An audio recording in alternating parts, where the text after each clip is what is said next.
plou i va ser el primer que vaig penjar relats com a egipci.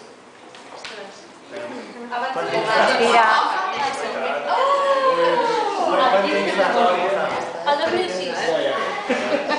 Tanquem la porta. Sí. Llum que plou. Com? Esdevenim marbre, gel il·luminat, dolors clavats profundament en els nostres pits afeblits. Recollim la llum que ens plou, l'esperança d'un altre món que encara creiem possible. Portem la tòpsia dels mots com una ombra inseparable del nostre ésser volgut i ens convertim en esfinx, en pedra imbatible, tan sols paraula. Bravo!